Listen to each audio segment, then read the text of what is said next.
Hello, aspirants. Welcome to Bhagyalakshmi IAS Institute, where passion meet purpose. Today, we are going to discuss about the NCERT 7th class లో Our Changing Earth. We are going to discuss. Yesterday మనము earth యొక్క interior గురించి discuss చేసామండి, earth layers గురించి. So ఈరోజు వచ్చేసి chapter మనకి third chapter. మరి అవర్ చేంజింగ్ ఎర్త్ లో ఏ విధంగా చేంజెస్ కానీ ఏ విధంగా ఉంటాయి, మనకి ఇప్పుడు వల్కనోస్ అంటాము, ఎర్త్ క్వేక్స్ అంటాము, భూకంపాలు వస్తుంటాయి, అది ఎలా వస్తున్నాయి ఏంటి అనే దాని గురించి మనం చూద్దాం. చూడండి ఇక్కడ lithosphere. The lithosphere is broken into the number of plates known as the lithospheric plates. ఎప్పుడైతే మన లిథోస్పియర్ నెంబర్ ఆఫ్ ప్లేట్స్ గా అది డివైడ్ అవుతుందో దాన్ని లిథోస్పియరిక్ ప్లేట్స్ అంటున్నాం. అయితే మరి ఇక్కడ మనం తెలుసుకోవాల్సింది ఏంటి, ప్రీవియస్ చాప్టర్ కి చాప్టర్ కి అనేది మనం చూసుకోవాలి. ఓకేనా. ఇప్పుడు మనకి లోపల ఈ లిథో స్పియరిక్ ప్లేట్స్ అనేవి ఏమంటే ఇవి స్లోగా మూవ్ అవుతూ ఉంటాయండి. స్లోగా మూవ్ అవుతూ ఉంటాయి. చూడండి, you will be surprised to know these plates move around very slowly just a few millimeter each year. ఎంతండి, ఎవ్రీ ఇయర్ కి ఒక ఫ్యూ మిల్లీమీటర్స్ మాత్రమే ఇవి మూవ్ అవుతున్నాయి. This is because of the moment of the molten magma. మరి ఎందువల్ల అనంటే molten magma వల్ల ఇన్సైడ్ ఎర్త్ లో ఇవి మూవ్ అవుతూ ఉంటాయి. అయితే మరి ఈ విధంగా ఎర్త్ మూవ్ అవుతూ సర్క్యులర్ మేనర్ లో మూవ్ అవుతూ ఉంది. ఇది గుర్తుపెట్టుకోవాలి, మనకి ఎగ్జామ్ పాయింట్ ఆఫ్ వ్యూలో ఇంపార్టెంట్. ఈ మోల్టన్ మ్యాగ్మా అనేది inside the earth moves, inside earth లో మూవ్ అవుతూ ఉంటుంది. ఏ మేనర్ లో అంటే సర్క్యులర్ మేనర్ లో మూవ్ అవుతూ ఉంటుంది. ఓకేనా. And it shows the activities. ఇలా మూవ్ అవ్వడం వల్ల మనకి కొన్ని యాక్టివిటీస్ అనేవి మనం చూడొచ్చు. సో ఎర్త్ మూవ్మెంట్ అనేది మనం చూడొచ్చు. అయితే ఇవి మూవ్ అవడం వల్ల మనకి ఎర్త్ మూవ్మెంట్స్ అనేవి మనకు తెలుస్తుంటాయి. అందుకే అప్పుడప్పుడు మనం భూకంపం వచ్చింది అని ఇలా అంటాం కదా. మరి ఎందుకు వచ్చింది, అది ఎలా వస్తుంది అని అంటే because of these movements. Okay. So the movement of the plates causes changes on the surface of the earth. మరి ఇవి ఇక్కడ లోపలనే మూవ్ అవుతున్నాయి, భూమి లోపలనే, కానీ దీని యొక్క కాజ్ ఎక్కడ పడుతుంది అండి, భూమి మీద పడుతుంది కదా. ఇప్పుడు మనము ఒక బాక్స్ తీసుకొని సౌండ్ చేస్తాం, సౌండ్ చేసినప్పుడు దాని యొక్క వైబ్రేషన్ అనేది మనకి పైన వరకు వస్తుందా లేదా. సో ఇవన్నీ కూడా మనం చూసుకోవచ్చు కదా. సో అది మనకి ఇక్కడ మెయిన్ ఇంపార్టెంట్ ఏంటి అనేది చూసుకోవాలి. ఓకే. సో నెక్స్ట్ మరి ఎర్త్ మూమెంట్ అనేది మనము ఇక్కడ డివైడ్ చేయబడిందండి. ఇది మనకి పీవైక్యూలో అడిగారండి. Very very important topic, very very important question. So పీవైక్యూలో మనకి ఈ డయాగ్రామ్ నుంచి ఈ డయాస్ఫోరా మీద క్వశ్చన్ అడిగారు. 2020 పేపర్, ఎగ్జాక్ట్ గుర్తులేదు, 20 ఆర్ 21 పేపర్ లోనే ఉంటుంది. సో దీని మీద క్వశ్చన్ అడిగారండి. సారీ. సో ఇప్పుడు చూడండి, the earth moment are divided on the basis of the forces. ఇక్కడ క్వశ్చన్ చూడండి, ఎర్త్ మూమెంట్ అనేది దేని మీద డివైడ్ అవుతుంది, బేసిస్ ఆన్ ద ఫోర్సెస్. ఏదైతే ఫోర్సెస్ ఉంటుందో ఇన్సైడ్ ఎర్త్ లో ఆ ఫోర్సెస్ మీద డివైడ్ అవుతుంది. అయితే ఈ ఫోర్సెస్ అనేది which act as an interior of the earth. Earth interior లో జరిగితే ఏమంటాం అంటే ఎండోజెనెటిక్ ఫోర్సెస్ అంటాం. ఈ ఫోర్సెస్ అనేది ఇంటీరియర్ అంటే ఎర్త్ లోపల జరిగినప్పుడు వీటిని ఏమంటామండి, ఎండోజెనిక్ ఫోర్సెస్ అంటాము. ఎర్త్ ఇంటీరియర్ లో జరుగుతూ ఉంటాయి. Okay. And the forces that work on the surface of the earth, ఒకవేళ ఎర్త్ సర్ఫేస్ పైన జరిగాయి అనుకోండి, వీటిని ఎగ్జోజెనిక్ ఫోర్సెస్ అని అంటాము. This is very important, remember here. Okay. So చూడండి, earth movement there is a 2 types, endogenetic and ఎగ్జోజెనెటిక్.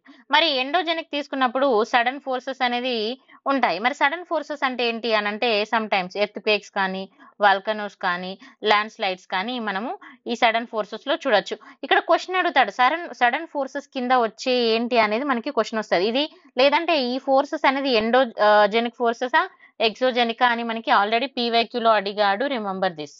Okay. Next diasporic forces, ఇది వచ్చేసి బుల్లింగ్ మౌంటైన్స్. ఓకే.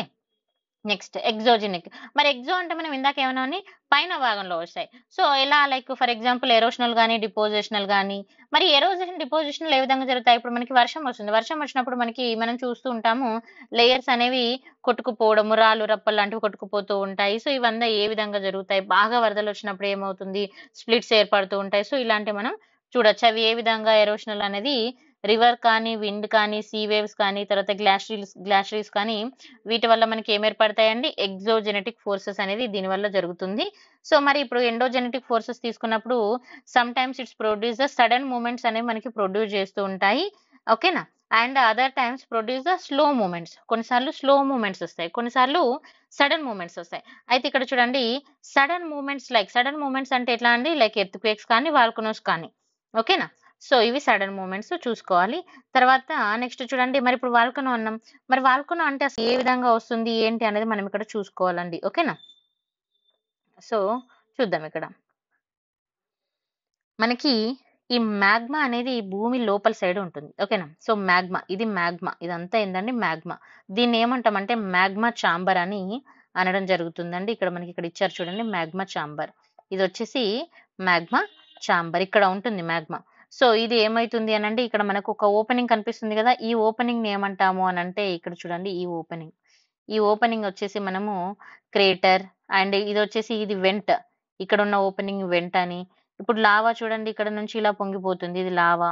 ఓకే. తర్వాత ఇదొచ్చేసి ఎర్త్ క్రస్ట్ అంటే ఇది భూమి పైపొర. ఓకే. మనకి వాల్కనో అంటే ఏమైతుంది పైనకు పొంగొస్తది గుర్తుపెట్టుకోవాలి. ఓకే. సో చూడండి a volcano is a vent. Vent అంటే ఏంటండి opening in the earth crust. మరి ఇది ఎక్కడ ఉందంట ఎర్త్ క్రస్ట్ భూమి పొర మీద భూమి యొక్క పై పొర మీద ఎర్త్ క్రస్ట్ మీద ఉంది. Earth crust throw which molten material erupt suddenly. అయితే మోల్టెన్ మెటీరియల్స్ అనేవి సడన్ గా ఎరప్ట్ అవుతాయి. ఇప్పుడు లోపల ఎలా అంటే ఇది మండుతూ ఉంటుంది. ఓకేనా? ఈ మ్యాగ్మా అనేది లోపల మండుతూ ఉంటుంది. సో దాని మీద ప్రెషర్ ఎక్కువైనప్పుడు ఏమైంది బయటకు వచ్చేస్తుంది. ఫర్ ఎగ్జాంపుల్ ఇప్పుడు మనము కుక్కర్ తీసుకుందాం. మనం పప్పు కుక్కర్‌లో మనము దాల్ గాని, చావల్ గాని పెడతాం. పప్పు గాని ఇలాంటివి పెడతాం. పెట్టినప్పుడు అది ప్రెషర్ ఎక్కువైనంక ఏమైతది మనకి విజిల్స్ వస్తాయి గదా! సో, లైక్ థాట్ అలాగే మనకి ఏమైతుంది అనంటే ప్రెషర్ ఎక్కువైనప్పుడు ఈ వాల్కనో అనేది మనకి ఎరప్ట్ అవుతుందన్నట్టుగా. ఎక్కడ హోల్ ఉంది మనకి? ఇక్కడ హోల్ అయితే ఉంది కదా! వెంట్. సో, ఈ వెంట్ త్రో ఇప్పుడు మనకి రైస్ కుక్కర్ మీద చిన్న హోల్ ఉంటది కదా! సో, దాని నుంచి మనకి ఏమైతుంది విజిల్స్ వస్తున్నాయి గదా! సో, అక్కడ నుంచి పొగలు గూడా వస్తూ ఉంటాయి. మీరు చూడొచ్చు. సో, అలాగే ఓపెన్ ఉన్న ప్లేస్ నుంచి ఇది బయటికి రావడం జరుగుతుంది. అలాగే మాగ్మా అనేది బయటికొస్తుంది. So, that is called what? Lava. Remember this. Okay. Next సిమిలర్‌లీ లిథోస్ఫియరిక్ ప్లేట్స్ ఇక్కడ ఏమంటున్నారు ఇంకా సిమిలర్‌గా lithospheric plates moves the surface on the earth vibrate. ఇప్పుడు ఇవి ఎలా అంటే మూవ్ అవుతున్నప్పుడు ఏమైతుంది అనంటే మన ఎర్త్ మీద ఎర్త్ సర్ఫేస్ ఏదైతే ఉందో అది వైబ్రేట్ అవ్వడం జరుగుతుంది అని చెప్తున్నారు. లిథోస్ఫియరిక్ ప్లేట్స్ అనేది మూవ్ అయినప్పుడు ఎర్త్ అనేది వైబ్రేషన్ అనేది మనం చూడొచ్చు. అయితే the vibrations can travel all around the earth. అయితే వైబ్రేషన్ అనేది అన్ని ప్లేసెస్‌లో వస్తుంది. బట్ ఏందంటే ఫోకస్ ఉన్న ఏరియాలో ఎక్కువగా వస్తుంది. ఫర్ ఎగ్జాంపుల్ ఇప్పుడు మనము ఒక వస్తువుని కొట్టినప్పుడు గాని, ఒక వస్తువుని మనము ఆహ్, గట్టిగా టచ్ చేసినప్పుడు కానీ, కొట్టినప్పుడు గాని ఏదైనా చూస్తే ఆ ఏరియాలో మాత్రం ఎక్కువగా మనకి వైబ్రేషన్ తెలుస్తుంది. బట్ రిమైనింగ్ ఏరియాలో తక్కువగా ఉంటుంది కదా! సో, అట్లా మనం అవి చూసుకోవాలి. అయితే దీస్ వైబ్రేషన్స్ ఆర్ కాల్డ్ మనం ఆ వైబ్రేషన్స్ ఏమంటామంటే ఎర్త్‌క్వేక్స్ అంటాము. అయితే మరి ఎర్త్‌క్వేక్ అనే దాన్ని కూడా మనం ఇక్కడ చూసుకోవాలండి. Origin of the earthquake. చూడండి ఫోకస్. ఇదేంటంటే ఫోకస్. ఇది ఫోకస్ అంటాం. So, it is the wear the earthquake occurs. Focus అంటే ఏందంటే ఎర్త్‌క్వేక్ ఎక్కడైతే ఏర్పడుతదో, భూకంపం ఎక్కడైతే స్టార్ట్ అయితదో దాన్ని ఎర్త్‌క్వేక్ అంటాం. It is the origin of the seismic energy. దీని గురించి ఇంకా మనకు 11థ్, 12థ్ స్టాండర్డ్‌లో మనం చదువుకుంటాము. మన జీసీలోని బుక్‌లో కూడా చదువుకుంటాము. సో, అక్కడ మనం క్లియర్‌గా ఎక్స్‌ప్లెయిన్ చేసుకుందాం. ఓకేనా? సో, ఈ ఫోకస్ పాయింట్ అంటే ఏంటిదంటే ఇక్కడ ఎర్త్‌క్వేక్ అనేది ఎక్కడ స్టార్ట్ అయితదో, ఎక్కడ ఏర్పడుతదో దాన్ని ఫోకస్ అని అంటాం. ఇది ఎక్కడుందండి? భూమి లోపల. ఓకే. సో, ఇదొచ్చేసి మనకి ఎపిసెంట్రిక్ అంటాము. ఓకే. మరి ఇవన్నీ ఏంటంటే వైబ్రేట్ అవుతుందన్నట్టుగా ఇలా. వైబ్రేషన్ ఇవన్నీ. సో, ఇదంతా vibration. Plate boundaries, epicentric. Okay. ఇక్కడ చూడండి. The place in the crust where the movement start is called focus. భూమి మీద మూవ్‌మెంట్ స్టార్ట్ అయ్యే ప్లేస్‌ని మనం ఏమంటున్నామంటే focus. The place on the surface above the focus is called. ఇప్పుడు ఇక్కడ సర్ఫేస్ కదా ఇది. దీని ఫోకస్ అబోవ్ అంటే ఇక్కడ ఈడ మనకి సర్ఫేస్ మీద వచ్చే ఏరియాని ఏమంటున్నామంటే ఎపిసెంట్రిక్ అని అనడం జరుగుతుంది. So, vibration travel outwards from the epicentric as a wave. ఇక్కడ నుంచి మనకు వైబ్రేషన్ అనేది ఎలా ట్రావెల్ అవుతుంది? అవుట్‌వర్డ్స్‌కి ట్రావెల్ అవుతుందా? లేదా ఇలా? చూడండి ఇక్కడ. సో, దీన్ని మనం అవుట్‌వర్డ్స్ ట్రావెల్స్ అంటాము. దీన్ని ఈ ఏరియాని ఏమంటామంటే ఎపిసెంట్రిక్ అని అనడం జరుగుతుంది. సో, ఇది ఇప్పుడు ఇక్కడ ఉన్నంత వైబ్రేషన్ మనకి ఇక్కడ ఉంటదా అండి? ఉండదు. తగ్గుతా ఉంటది వైబ్రేషన్ అనేది. సో, అది మనం చూసుకోవాలి. ఎప్పుడైనా ఎన్‌సీఈఆర్‌టీ చదివేటప్పుడు ఈ సైడ్ పేజ్‌లో ఉన్నయి చూసుకోవాలండి. There are the 3 types of the earthquakes. P waves are longitudinal waves అంటాం. ఎస్ వేవ్స్ అంటే ట్రాన్స్‌ఫర్ వేవ్స్ అంటాం. ఎల్ వేవ్స్ అంటే సర్ఫేస్ వేవ్స్ అంటాం. Remember this is very important. Okay. Next.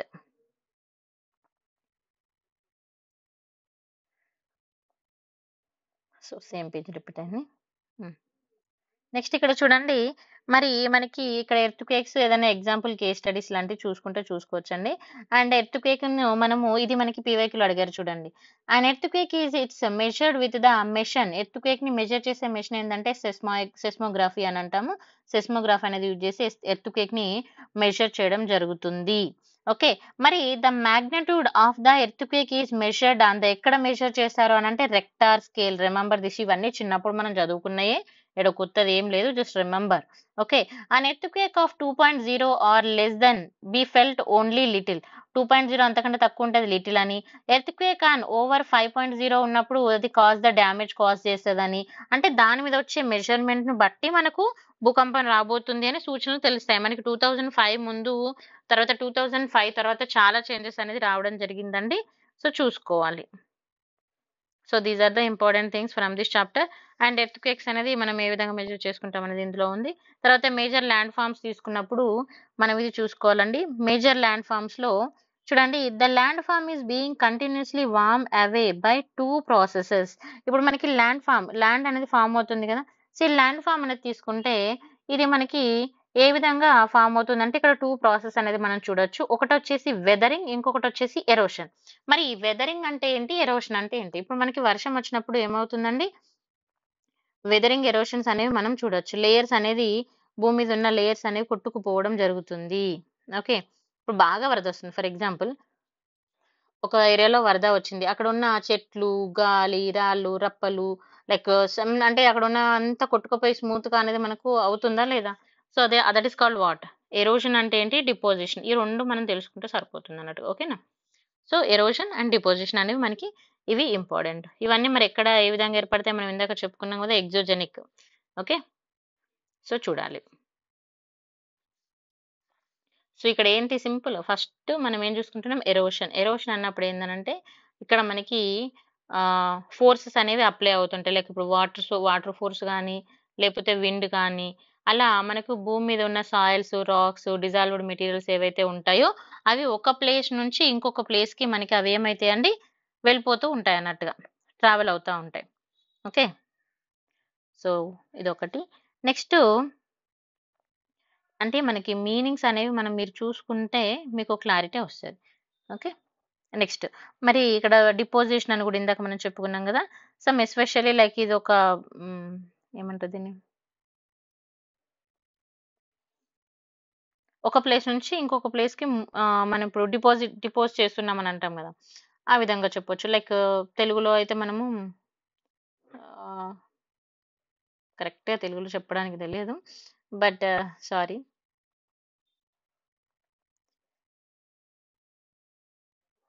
One second అండి.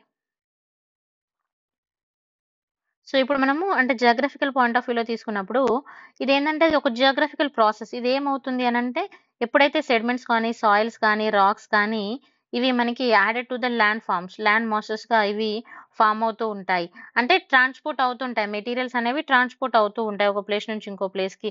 సేమ్ ఇది కూడా మనకి ఇప్పుడు విండ్ ద్వారా గానీ, వాటర్ ద్వారా గానీ, లైక్ ఐస్ ద్వారా గానీ, లేకపోతే వల్కనో ఎరప్షన్ ద్వారా గానీ, అదంటే మన టెక్టానిక్ ప్లేట్ మూవ్‌మెంట్స్ వల్ల గానీ, మన సీ ఫ్లోర్ స్ప్రెడింగ్ వల్ల గానీ, ఇలా రకరకాలుగా మనకి ఒక ప్లేస్ నుంచి ఒక ప్లేస్‌కి మూవ్ అవ్వడం అనేది జరుగుతూ ఉంటుంది. సో, ఎరోషన్ అండ్ డిపోజిషన్ అనేవి ఇట్స్ క్రియేట్ ఏ చూడండి ఇక్కడుంది. Erosion and deposition create a different land forms on the surface of the earth. ఈ ఎరోషన్ వల్ల గానీ, లేదంటే డిపోజిషన్ వల్ల గానీ ఏమైతుందంటే డిఫరెంట్ ల్యాండ్ ఫార్మ్స్ అనేవి ఏర్పడతాయి. ఫర్ ఎగ్జాంపుల్ ఇక్కడ ఎత్తులు, వంపులు, వరదలు, రాళ్ళు, రప్పలు ఉన్నాయనుకోండి. సో, వన్స్ ఇక్కడ ఎరోషన్ గానీ, డిపోజిషన్ గానీ అయినప్పుడు ఏమైతుంది?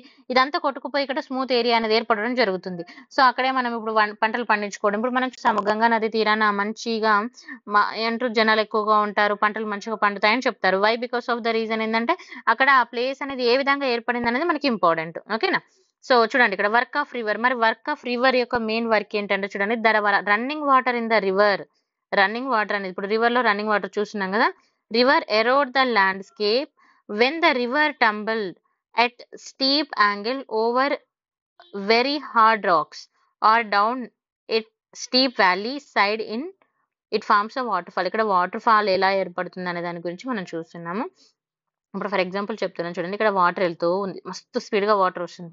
ఇక్కడ ఏమైంది ఒకటి అడ్డం వచ్చింది. ఓకే. సో, ఇక్కడ అడ్డం వచ్చినప్పుడు వాటర్ అనేది కంటిన్యూ‌గా దీన్ని ఢీకొడుతూనే ఉంది. అప్పటికి ఏమైద్దండి? ఇదనేది బ్రేక్ అయిపోతా ఉంటది. ఓకేనా? బ్రేక్ అయిపోయి వాటర్ అనేది ఫాల్ అవుతా ఉంటది. సో, అలా వాటర్ ఫాల్స్ అనేవి మనకి ఏర్పడడం జరిగింది. Okay. Its a hard rocks continuously steep angle over a very hard rocks and down a steep valley side into form the water falls. ఇలాంటి ఏరియాస్లో మనం ఇక్కడ చూసుకోవచ్చు. అండ్ ఇక్కడ మనం చూడండి ఒక్కొక్క దగ్గర ఒక్కొక్క లేయర్ కలర్ కనిపిస్తుంది కదా. సో ఇవి a type of layers, a type of rocks అనేది కూడా మనం చూసుకోవచ్చు. ఇప్పుడు ఇక్కడ చూడండి ఇది వచ్చేసి హార్డ్ రాక్, ఇది వచ్చేసి సాఫ్టర్ రాక్. ఓకేనా.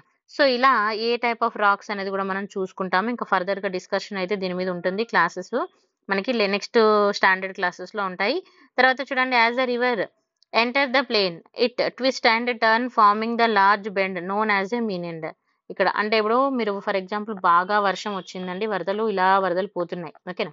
పోయినప్పుడు అంతా వరద పోయినంత సేపు పోతుంది, వరద అయిపోయింది, వరద అయిపోయినాక ఏమైతే నార్మల్ అవుతుంది. అయినప్పుడు మరి వాటర్ అనేది ఇలా మనకు మొత్తం స్ప్రెడ్ అవుతూ ఎంత ఇప్పుడు మనం ఉన్న ఫర్ ఎగ్జాంపుల్ ఖమ్మంలో, విజయవాడలో చూసాము. ఇలా ఇష్టం వచ్చినంత అంటే ఇష్టం వచ్చినట్టు కాదు, అది ఎంతవరకు స్ప్రెడ్ అవ్వగలుగుతుందో అంతవరకు స్ప్రెడ్ అవుతూ వెళ్ళిపోయింది. ఎందుకంటే దాని ఫ్లోటింగ్ ఎక్కువ ఉంది. మరి ఇప్పుడు ఇక్కడ వెళ్ళిపోయిన ప్రతి ప్లేస్ లో వాటర్ ఉందా? లేదు కదా. ఏదైతే దాని మేజర్ ఏరియానో అక్కడే వాటర్ ఉంది. కానీ అక్కడక్కడ కొంచెం కొంచెం ప్లేసెస్ లో మనం వాటర్ అనేది చూడొచ్చు అన్నట్టుగా. అండ్ వాటర్ అనేది మరి ఇక్కడ దానికి ఏదైతే ఫామ్ అనేది ఏర్పడుతుందో ఆ ఫామ్ రూపంలో ఇక్కడ మనం వెళ్ళిపోతుంది, ఇలా వెళ్ళిపోతూ ఉంది కదా. సో మరి ఇక్కడ చూడండి ఇది మీన్ ఎండర్ అంటాం. ఓకే, ఇక్కడ ఈ ఏరియా రిమెంబర్ దిస్. ఇది వచ్చేసి ఇది జస్ట్ మీకు అర్థం కావడం కోసం ఇక్కడ డ్రాయింగ్ ఇచ్చారు. ఇది ఆక్స్బో అంటాం, ఆక్స్బో లేక్. ఇది ఇక్కడ నుంచి ఈ ప్లేస్ నుంచి ఇది ఏమైపోతుందండి, సెపరేట్ అయిపోతుంది. ఓకే, ఇక్కడ ఉంటుంది చూడండి. Due to the continue erosion and deposition along the side of the meander. ఈ మీనియండర్ సైడ్ ఉంది కదా మనకి, the side of the meander the end of the meander loop come closer and closer. And due to the course of the time, meander loop cuts off from the river and form the cut off lake is called the oxbow. అయితే ఇలా మనకి water అనేది flow అవుతూ వస్తుంది. కొద్ది రోజులకు ఏమవుతుంది అని అంటే ఇది ఏమవుతుంది అంటే వాటర్ అనేది కట్ అయిపోతుంది. ఇప్పుడు ఇక్కడ మనకి ఫర్ ఎగ్జాంపుల్ ఇప్పుడు మనము ఎప్పుడైనా మీరు వాటర్ బ్రిడ్జ్ దాటేటప్పుడు చూడండి, గంగా రివర్ కానీ ఏదైనా రివర్ దాటేటప్పుడు మొత్తం వాటర్ ఒక దగ్గరే ఉంటుందా అండి, ఇలా కంటిన్యూ ఫ్లో అవుతా ఉంటది. మళ్ళీ ఇక్కడ గ్యాప్ ఉంటుంది, మళ్ళీ ఇక్కడ వాటర్ ఉంటుంది, మళ్ళీ ఇక్కడ గ్యాప్ ఉంటుంది, ఇక్కడ వాటర్ ఉంటుంది. సో అట్లా మనకి కొంచెం దూరంలో ఇట్లా వాటర్ అనేది సపరేట్ అవుతూ ఉంటుంది. ఎందుకు అని అంటే దీని ఫ్లోటింగ్ అనేది తగ్గిపోయింది.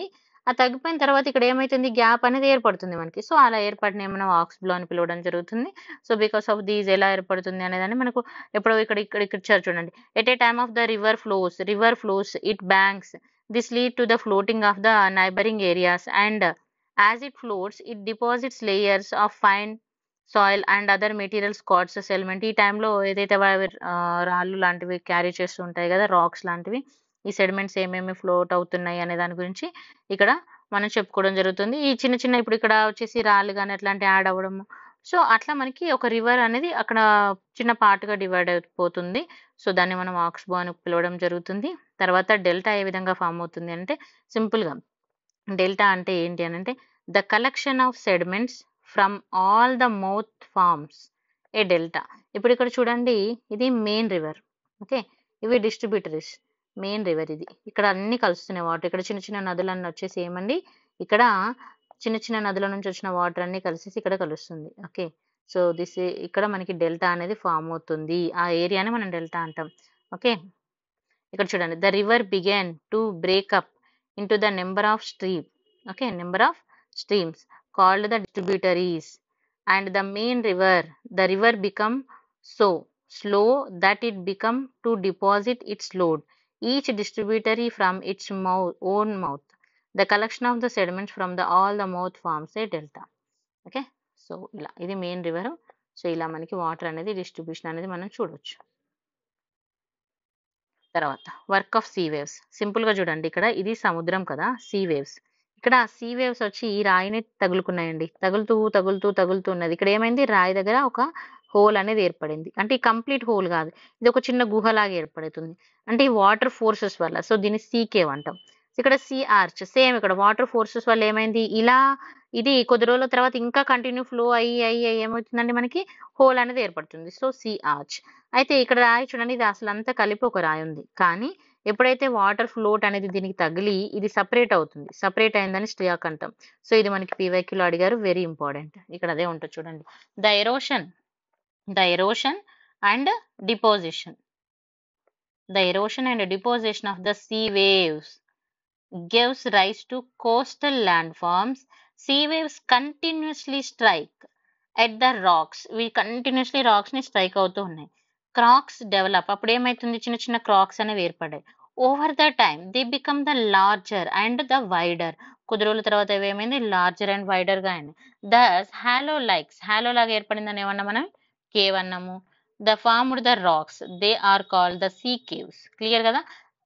As these cavities become the bigger and bigger, only the roof of the caves remain, thus forming the sea arches. ఎప్పుడైతే ఇది ఇంకా కంటిన్యూ అవుతూ అవుతూ ఉండి హోల్ లాగా ఏర్పడితే అది ఆర్చెస్ అని. Further erosion breaks through the roofs and only the wall are left. ఇక్కడ చూడండి, ఓన్లీ ఒక వాల్ లాగా మిగిలిపోయిందని చెప్పుకున్నాం కదా. సో అలా మిగిలిపోతే దాన్ని ఏమంటున్నాం అని అంటే సీ క్లిఫ్, తర్వాత సారీ స్టాక్స్ అని. తర్వాత the steep rocky coast rising almost vertically above the sea water is called sea cliff. So దీని మీద క్వశ్చన్ అడిగారు, వెరీ వెరీ ఇంపార్టెంట్. ఇది ఒక్కటి చదువుకున్న మీరు ఒక ఆన్సర్ చేయొచ్చు. తర్వాత వర్క్ ఆఫ్ ఐస్, ఏ విధంగా గ్లాషరీస్ ఏర్పడుతున్నాయి అనేది మనం ఇక్కడ చూడొచ్చు. ఇక్కడ ఇప్పుడు మన విండ్స్ తీసుకుంటాం. విండ్ తీసుకున్నప్పుడు మరి గాలి మనం ఎడారిలో తీసుకున్నప్పుడు మనకి ఇక్కడ మష్రూమ్ షేప్ లో కనిపిస్తాయండి. చూడండి, ఇక్కడ మనకి గాలి వచ్చినప్పుడు మళ్ళీ ఇది అంతా లేచి మళ్ళీ ఇంకో ప్లేస్ లో మనకి ఇలా ఏర్పడడం అనేది మనం చూడొచ్చు. But we can't see like ఒక ప్లేట్ లాగా ప్లేన్ ఏరియా మనం ఇక్కడ చూడలేము. ఓకేనా. సో చూడండి, and active agenda of erosion and reposition in the desert is a wind. Main గా ఎడారిలో ఏదండి యాక్టివ్ ఎజెండా అని అంటే విండ్, గాలులే కదా. So the desert you can see the rocks in the shape of the mushrooms. ఈ రాక్స్ ఏ విధంగా ఉన్నాయండి, మష్రూమ్ షేప్ లో ఉండడం మనం చూడొచ్చు. కామన్లీ కాల్డ్ ఏమంటామంటే మష్రూమ్ రాక్స్ అని అంటాము. And winds erode the lower section of the rock more than the upper part. ఇక్కడ విండ్స్ ఎక్కడ ఎరోజ్ అవుతాయి అంటున్నారు, లోయర్ సెక్షన్ దగ్గర ఎరోజ్ అవుతున్నాయి, అప్పర్ కంటే అంటున్నారు. Therefore such rocks have A narrow. So అందుకే ఆ ర్యాక్స్ ఏ విధంగా ఉన్నాయంటే నారో బేస్. వాటి బేస్ ఎంత ఎలా ఉంది, నారో బేస్. ఎక్కువ ఎందుకు నారో బేస్ ఉంది అని అంటే విండ్స్ ఎక్కువ ఎక్కడ వస్తాయండి, వాటి యొక్క టాప్ మోస్ట్ లో రావు, అప్పర్ పార్ట్ లో కాకుండా లోయర్ పార్ట్ లో వస్తాయి. అందుకే అవి నారో బేస్ ఉన్నాయి. And wider top. అందుకే మష్రూమ్ షేప్ ఎలా ఉంటుందండి, ఇప్పుడు మీరు ఇలా చూస్తారు కదా మష్రూమ్ షేప్. సో అంటే ఇక్కడ మనకి ఇది వైడర్ గా వస్తుంది, ఇది వచ్చేసి మనకి ఎలా ఉంటుందండి, తక్కువగా నారోగా ఉంటుంది. సో అందుకే ఇక్కడ మనం మష్రూమ్ షేప్ అని మెన్షన్ చేయడం జరిగింది. So this is the very important. When it stops blowing, the sand falls and get deposited into low hills like a structure. These structures are called sand dunes.